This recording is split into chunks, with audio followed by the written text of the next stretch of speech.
CBS 라디오 김현정의 뉴스 쇼. 2011년 발생한 일본 후쿠시마 방사성 물질 유출 사고. 그때 그 원전의 운영사는 방사능 오염수 유출 방지 대책을 발표했고요. 우리는 그대로 잘 시행이 되고 있는 줄 알았습니다. 그런데 2년 넘게 시행되지 않아 왔다고 아사히 신문이 어제 보도했습니다. 그렇지 않아도 최근에 일본의 기형 농산물 사진이 SNS에 돌면서 각종 방사능 괴담이 퍼지고 있는데요. 여기에 기름을 붓는 격이죠.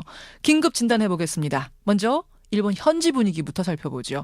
일본에 거주하고 있는 한국 교포세요. 한미라 씨 연결이 되어 있습니다. 한미라 씨 안녕하세요. 예, 안녕하세요. 그 가정주부신 거죠? 예, 가정주부예요. 일본에는 얼마나 거주하셨어요?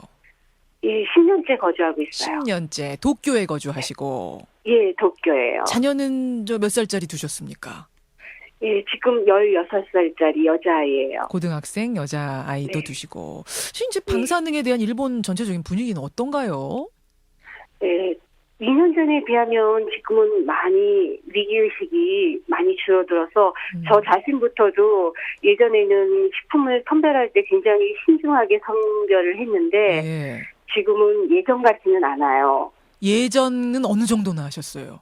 모든 제품을 하나하나 정말 구체적으로 뒤에 설명서를 전부 읽어서 혹시 위에 지방에 식품이 섞여 있거나 하면은 구입을 절대 하지 않았거든요. 재료 중에 하나라도 후쿠시마 근처 것만 네. 있어도 안 사셨어요? 예. 근데 지금은 그렇게까지는 안 하고, 예, 아직까지는 후쿠시마 쪽의 물건은 절대 구입은 안 하는데요. 그래도 대충 타협을 하게 되더라고요. 한 그래요. 2년 지나니까. 전 같지는 않지만 지금도 후쿠시마산은 먹지 않는다. 예. 물도 걱정되실 것 같아요. 사실 이제 방사능이 물로 유출이 됐다고 해서 이런 걱정도 클 텐데. 그렇죠. 처음에 가장 먼저 바꾼 게 물이거든요. 수입산을 주문하는데 예.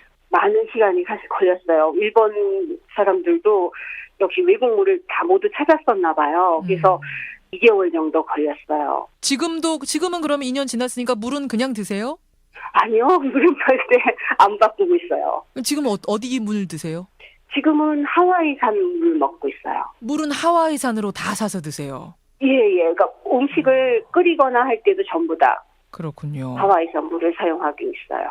게다가 최근에 이제 방사능 오염수가 제대로 차단되지 않고 2년 동안이나 그대로 흘렀다는 뉴스가 나오지 않았습니까? 예. 이거 듣고는 더 불안해지셨을 것 같아요. 그렇죠.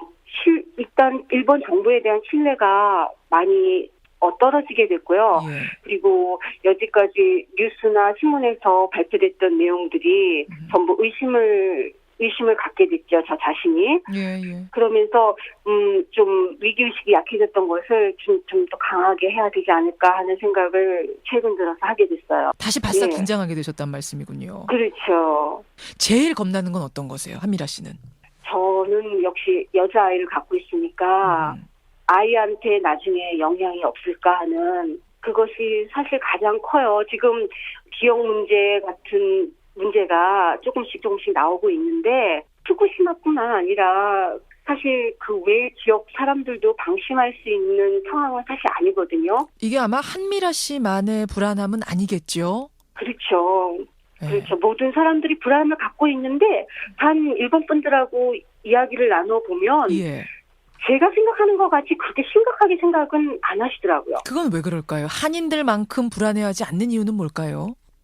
역시 후쿠시마 근처에 사시는 분들은 굉장히 불안해하시고 예. 많은 고민들을 갖고 사시는 것 같더라고요. 예. 그런데 역시 타 지역 분들은 어떤 데이터가 정확하게 발표되지 않은 영향인가 역시 우리는 괜찮지 않을까. 우리는 동경이라든가 그 수도권은 괜찮지 않을까라는 생각을 많이들 하고 계시더라고요. 사실은 이제 거기서 계속 살아야 되니까 또 후손들도 살아야 되니까 이민 안 가면 예. 살아야 되는 거 아닙니까?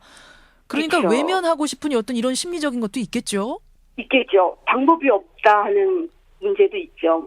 사실은 그 일본의 원전 사고 인근 지역에서 나는 호박, 채소, 뭐 동물들의 기형 사진이 예. 외신을 통해서 저희들은 보거든요. 이런 거 예. 일본에서도 보십니까? 미디어에서는 전혀 볼 수가 없어요. 보도를 인터넷- 안 하나요? 안 하죠. 안 하고 인터넷을 통해서는 확인이 되는데 예. 역시 그것도 삭제가 되거나 궁금함이 이렇게 돌고 있지는 않아요. 그렇군요. 어느 정도 그럼 예, 이 부분에 대해서 통제가 있다는 이야기네요. 그렇죠. 정부 측에서 아무래도 감추고 싶어하는 마음이 많이 있죠. 일본 정부가 좀 정보를 확실하게 공개해서 일본인들이나 우리 이민자들이나 불안 없이 살 수 있었으면 좋겠습니다. 오늘 인터뷰 고맙습니다. 예, 감사합니다. 예, 도쿄에서 10년째 거주하고 있는 한국인입니다. 한미라 씨 이야기를 먼저 들어봤고요. 이 방사능 괴담, 어디까지가 괴담이고 어디까지가 진실인지 전문가에게 들어보죠. 동국대 의대 김익중 교수 연결이 되어 있습니다. 교수님 안녕하세요. 예, 안녕하세요. 예. 일본 원전 측이 사고 직후에 그 방사능 오염수 유출 방지 대책을 세우긴 했는데 2년 넘게 시행하진 않았다. 그러면 도대체 이게 얼마나 세워나왔다는 얘기일까요? 2년 동안 그랬으면. 도쿄전력으로서도 방법이 없었을 것 같습니다. 제 생각에는. 지금 이제 원자로가 뚫렸잖아요. 예. 해결료는 원자로 밑으로 떨어진 거고 지금 땅을 파고 내려가고 있는 중인데 거기다가 이제 물을 붓고 있단 말이죠. 예, 식히려고 이제 물을 붓는 거죠. 예, 식혀야 되니까 안 그러면 폭발되니까. 그렇죠. 근데 그 물이 회수가 다 될까요? 저는 어차피 안 될 거라고 처음부터 생각하고 있었거든요. 대개 원자로의 구조를 조금 이해하는 사람들은 다 그렇게 짐작하고 있었을 겁니다. 그러면 안 한 게 아니라 못한 거라고 보시는 거군요. 유출을 막는 게. 예, 그렇게 보는 거죠. 그러면 이 오염수가 어디까지 흘러갔을까요?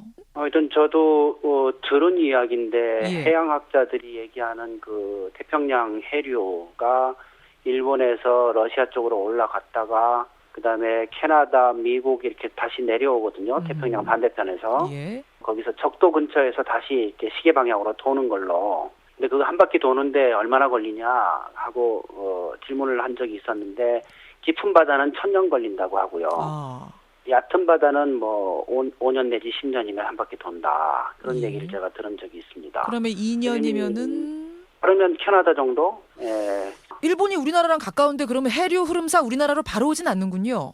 예, 굉장히 운이 좋은 거죠. 그러면 우리 바다는 일단 안전한 거군요. 오염되지 않았을 걸로 저는 짐작을 하는데 예. 5년 이상 지나면은 우리나라에도 올 가능성이 있다. 그래서 사실은 그 정보를 정부가 좀 조사를 하든지 아니면 국제 공조를 통해서 그 정보를 좀 알아내서 그렇죠. 그걸 국민들에게 좀 알려주면 참 좋겠습니다. 그러네요. 정말 그러네요. 예.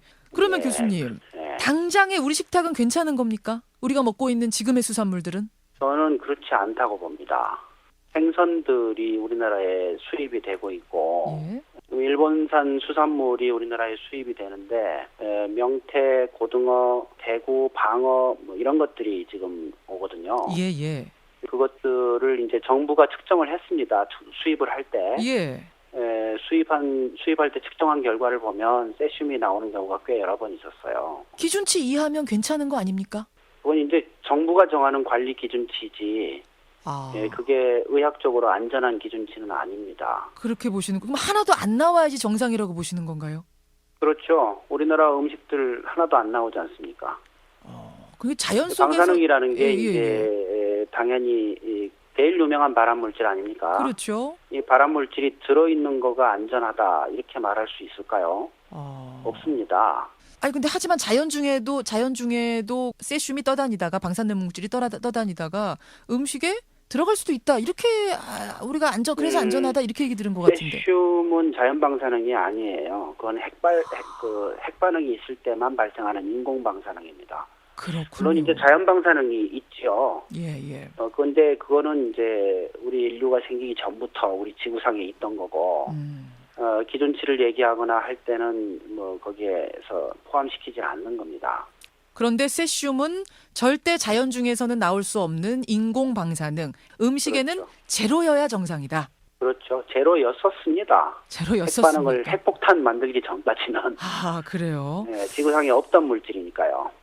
그러면 지금 우리 기준이 일단 높다라고 보시는 거군요. 우리의 세슘 안전 기준이. 예, 높다고 보는 겁니다. 예. 왜냐하면 일단 일본보다 3배나 높으니까요. 일본보다요? 예, 일본은 지금 이제 비상사태인데도 지금 100베크렐로 정했는데 예. 한국은 370베크렐이거든요. 아, 왜 그렇게 높게 잡아놨을까요, 우리는? 그거는 그 정한 사람들한테 물어보셨으면 저도 이해가 안 됩니다. 너무 높게 돼 있어요. 예, 알겠습니다, 교수님. 동국대학교 김익중 교수 지금 만나고 있습니다. 교수님, 지금 SNS상에 몇 가지 소문들이 돌고 있는 게 있는데요. 그 중에 하나가 명태 고등어는 일본 것이 아니어도 먹으면 안 된다. 뭐 이런 소문. 이게 사실인가요? 이제 명태 중에서 동태는 러시아산으로 많이 돼 있더라고요. 그렇죠. 생태는 일본산으로 돼 있는데, 예. 근데 이제 동태에서 나옵니다. 러시아산인데도 그러니까 나오나요? 예, 나오더라고요. 그러니까 뭐 저는 그렇게 짐작해요. 그 해류 방향이 일본에서 위로 올라가서 이렇게 한 바퀴 도는 거니까 시계 방향으로. 예. 그러면 생태의 경우는 어떤가요? 뭐 일본산이라고 다 나오는 건 아니거든요. 예, 근데 이제 나올 확률이 높은 거죠. 그렇군요. 예, 그 괴담에 또 등장하는 게 일본에서 건너온 공산품은 어떤가 하는 건데 공산품은 어떻게 보세요?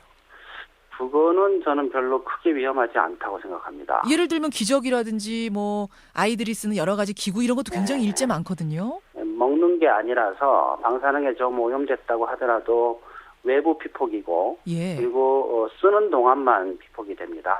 그래서 저로서는 뭐 먹는 음식이 훨씬 더 관심이 많고 예. 공산품에 의한 피폭량은 좀 무시해도 되지 않을까 그런 생각까지 하고 있습니다. 체내에 축적되거나 이런 것도 아니고요. 그렇죠. 아, 또 한 가지는 일본 영토의 70% 이상이 세슘에 오염됐다. 그래서 그리고 그거는 제가 강의하고 다니는 내용입니다. 맞는 얘기인가요? 예, 맞는 얘기예요. 굉장히 유명한 과학 잡지에 일본 오염지도가 실렸는데 예. 오염지도를 보면 그렇게 돼 있어요. 그 오염됐다는 것은 상당히 위험한 수준의 오염입니까? 저는 그렇게 보는 거죠. 땅이 오염이 됐으면, 예, 세슘으로 오염이 됐으면 그거는 핵반응 때 나오는 한 200가지 물질들이 같이 오염된 겁니다. 예. 그러면 거기 그 땅에서 나는 농산물들은 세슘이 포함이 된다고 봐야죠. 자, 그럼 이런 상황에서 우리가 우리 식탁의 안전 지키기 위해서 할 수 있는 대책은 뭐라고 생각하세요? 저는 좀 정부가 노력을 해줬으면 좋겠습니다. 일본에서 방사능에 오염된 식품들이 한국으로 못 들어오도록 좀 막아줬으면 좋겠습니다. 사실은 이 부탁은 수산업 관련된 분들, 물고기를 잡으시는 분도 계시고 파시는 분도 계시고 요통하는 분도 계실 텐데 이런 분들이 정말 하고 싶은 부탁일 것 같아요. 그럴 겁니다. 예. 정말 그럴 겁니다. 이렇게 불신이 자꾸만 커져가면은 정말 선의의 피해자도 많이 나오는 거거든요. 그럼요. 예. 그럼요. 지금은 이제 아무 대책 없이 일본이 수출하면 우리도 수입하고 일본이 수출 안 하면 우리도 안 하고 근데 그렇게 맡기지 말고 우리도 좀 주체적으로 우리 국민들의 요구를 반영해서 예. 일본에서 나오는 식품들 중에서 이런 건 좀 우리가 적극적으로 막기도 하고 거부하기도 하고 좀 그랬으면 좋겠는데 한국 정부는 지금 너무나 일본이 하자는 대로 하고 있어요. 그 왜 그런 건가요? 모르겠습니다. 일본을 너무 믿는 건지. 네. 근데 외교적인 문제가 아무래도 걸려 있어서 그런 게 있겠죠. 그렇겠죠. 아무래도. 예. 알겠습니다. 수산물 이외에 또 뭔가 좀 앞으로 주의해야 된다. 혹은 수입을 다시 고려해야 된다. 이런 품목이 또 있을까요? 일본에서 수입되는 것 중에서 가장 많은 양을 차지하는 게 가공식품이거든요. 가공식품. 초콜릿, 과자 이런 거. 예. 이거를 지금 식약처에서 특정을 합니다. 예. 문제는 이 식약처가 그 조사 결과를 공개를 안 해요. 아니 방사능 조사를 하긴 하는데 공개를 안 한다. 네, 하는 것 같아요. 왜냐하면 보고서가 나오니까. 근데 그 보고서를 인터넷에 올려놓거든요. 그걸 읽어보면 예. 방사능 측정 결과가 안 나오고 적합이란 말만 써져 있어요. 모든 품목에. 기준치의 적합이란 말은 적합이라는 이제 기준치 이하란 뜻인 모양인데. 그러니까 이게 방사능이 불검출인지 조금 나온 건지 많이 나온 건지 적당히 나온 건지 알 수가 없습니다. 그렇군요. 이 부분은 반드시 요구해야겠네요. 큰 문제죠. 그래서 이제 어제 정 총리께서 식약처에 지시를 내렸죠. 정보 공개를 좀 더 투명하게 해라. 근데 이거를 식약처가 어떻게 받아들일지. 이걸 지금 숫자를 공개하라는 뜻으로 받아들이고 숫자를 앞으로 공개를 할지 양만 공개를 할지 공개를 좀 했으면 좋겠습니다. 숫자를. 그러네요. 예, 국민들이 이것은 똑똑히 요구를 좀 해야 될 것 같습니다. 네. 아, 교수님, 예. 말씀 듣고 보니까 좀 불안해졌어요. 어떻게 해야 되나 이런 생각도 들고 하는데 일단은 정부가 나서서 국민들에게 이 저 불안감을 해소시킬 수 있는 대책들 마련해 줘야 될 것 같습니다. 예. 예. 오늘 말씀 고맙습니다.